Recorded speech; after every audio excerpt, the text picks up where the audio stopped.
right. This is 252586 SM, the People versus Darren Ailes. Afternoon, Your Honor, or good morning. James Gazicki on behalf of Mr. Ailes. Mr. Ailes is going to enter into a plea where he's going to plead guilty to the charge of domestic violence. The prosecutor agreed to dismiss count 1.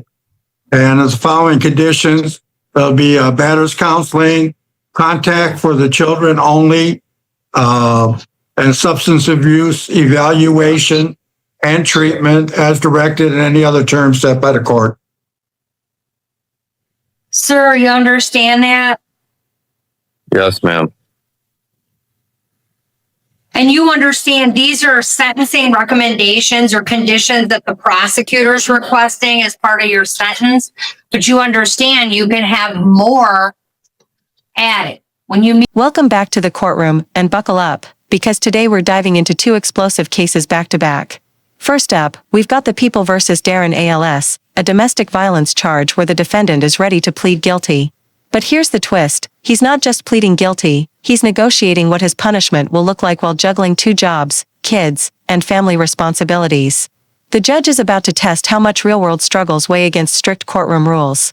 Then, stick around, because case number 2? Pure chaos. A couple so toxic that the judge straight up calls them out for wasting the entire justice system's time.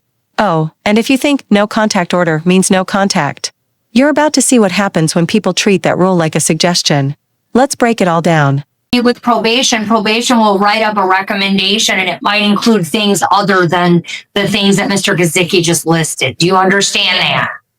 Yes. One question. Okay. I do have 2 jobs. I'm a care provider for my father that's handicapped. And I just got a job at Kroger Delivery. I work a 9-hour shift. And I have like 2 days off only. So could they work around that, please? Because I still pay for my kids' diapers.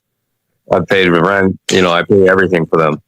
My kids. Well, yeah, I mean, we'll do our best, and they should be able to accommodate your schedule to some degree. But I know you have testing, and and you're managing to make that work. At least that's what it looks like so far.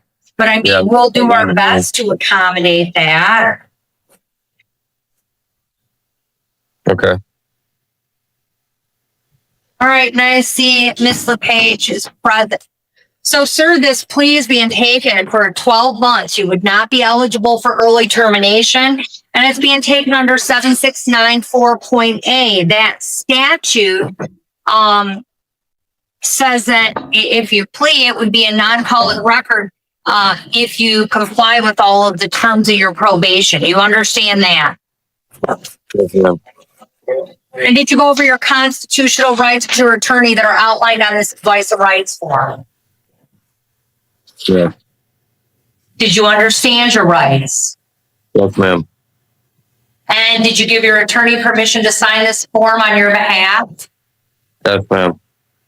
And sir, you understand that on top of waiving your right to a jury trial, you understand you'd be waiving your right to a trial, correct? I have a trial still? No, if you enter a plea, no, that's what I'm saying. If you enter a plea of guilty, we're not going to have a jury trial. You understand that? Yes, ma'am. Yeah. And you'll be waiving all the trial rights listed on this form because we're not having a trial. Yeah. All right. You understand if you're on probation or parole and you enter a plea of guilty, it could be a violation of your conditions. Yeah. And you understand if you're not a citizen of the United States and you enter a plea of guilty, it could have immigration consequences up to deportation. Yes. And you understand, sir, that federal law and or state law may prohibit you from possessing or purchasing ammunition or a firearm, including a rifle, pistol, or revolver, if you're convicted of a misdemeanor crime of violence against a current spouse, former spouse, parent, guardian, the victim, you share a child in common with the victim, you are or were cohabitating with the victim as spouse, parent, or guardian, or you were involved with the victim in another similar relationship. Do you understand that? Yes, ma'am. So knowing all that, to the charge of domestic violence, how do you plead? I plead guilty. Has anyone forced you to get you? No. Has anyone promised you anything other than the plea agreement to get you a plea? No. Are you pleading guilty of your own free will? Yes. So were you in the city of Taylor back on October 25th of 2025? I'm sorry, August 25th of 2025? August. No. You were in the city of Taylor on that day? When I got arrested? Yeah. Yeah. Yes. Sorry. At the address of 8104 Elm Street? Yes. All right. And do you know someone by the name of Erica Rose LePage? Yeah, it was my fiance. Okay. Was your fiance on that date? Yeah. All right. And did something happen or did you do something on that date that would make you guilty of domestic violence? Yes, ma'am. What'd you do? I grabbed the glasses off her face and I grabbed her phone. Did you pull her hair? I maybe when I was pulling her glasses off her head. Okay. Did she want you to do any of that? No, it wasn't right for me to do that. No. All right, Mr. Gazicki, are you satisfied with the factual basis? Yes, Your Honor. All right, I'm going to accept the plea as knowing and voluntarily given. And there it is, the crucial moment in every plea, Darren admits to the act itself. Notice how specific the judge's questioning is, what did you do? This isn't just routine, it's a safeguard. Judges need a clear, factual basis for the guilty plea, or else it won't hold up. Now, Darren's description, grabbing glasses, yanking a phone, maybe even pulling hair, might sound minor to some, but in domestic violence law, any unwanted physical contact counts. That's why this plea is airtight. Here's the question though, do you think Darren's explanation sounds like he's owning up, or like he's downplaying what happened? Drop your thoughts in the comments, because how defendants frame their guilt often shapes how sentencing plays out.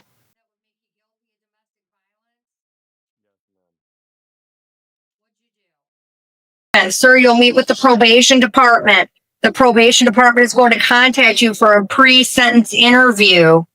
After that interview, we'll set a sentencing date. Ms. LePage, at that date, you will have an opportunity as a victim in a domestic violence to make a statement to the court, okay? Okay. All right, so we're going to refer for a pre-sentence interview. Bond conditions continue. Is there contact for purposes of the children? Could Sure. there be Could there be what, ma'am? contact for children? Yeah, you can communicate only relating to the children. I recommend that you do most, if not all of your communications via text. Okay? And that way Okay. there are no allegations of who said what because you're both present.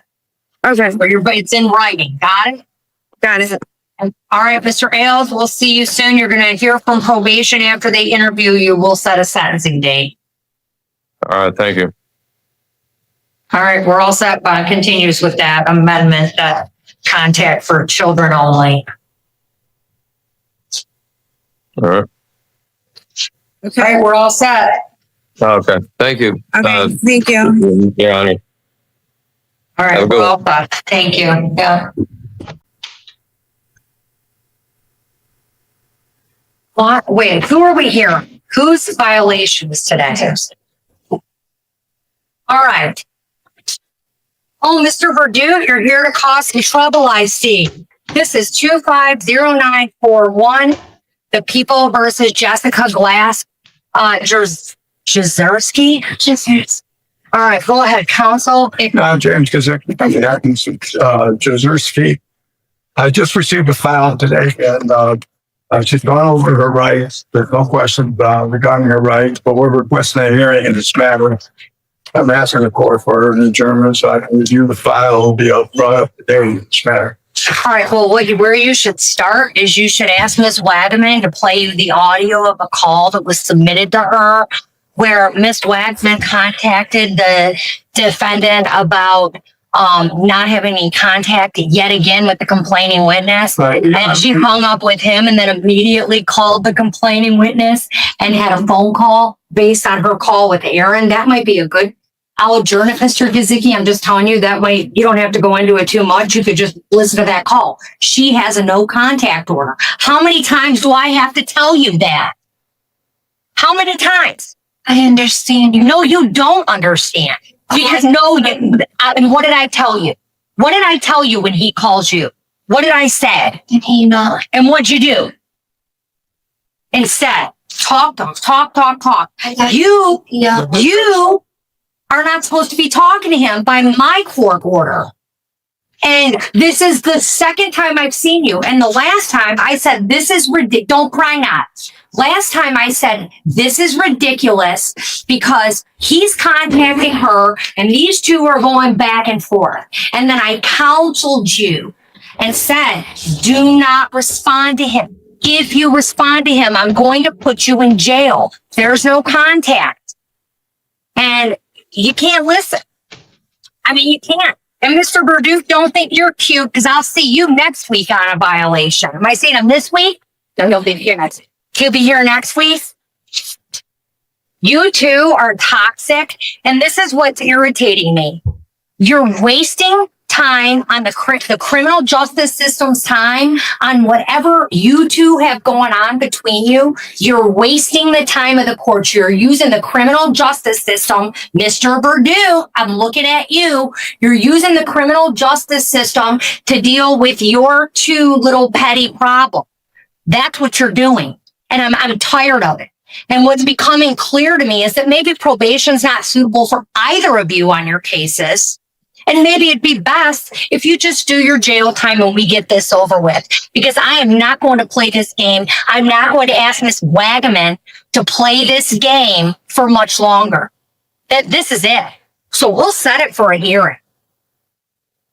Mr. Verdude, I assume you'll be recording when she calls you after this hearing. Make sure that Miss Wagaman gets that. Because if you call him in between now and your hearing, you have any contact with him whatsoever, I want to be clear. I am revoking your probation and I am locking you up for 90 days.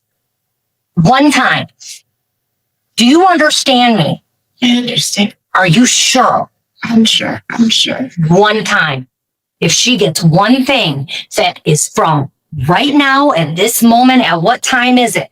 3:57, Monday, September 22nd to next week when we have your hearing. Bring your toothbrush and wear a sports bra because you're going to jail. Got it? Okay. All right. We'll set it for a hearing. And Mr. Verduke, your violation, you better come in person. Don't show up on Zoom. Wow. What a double feature inside this courtroom.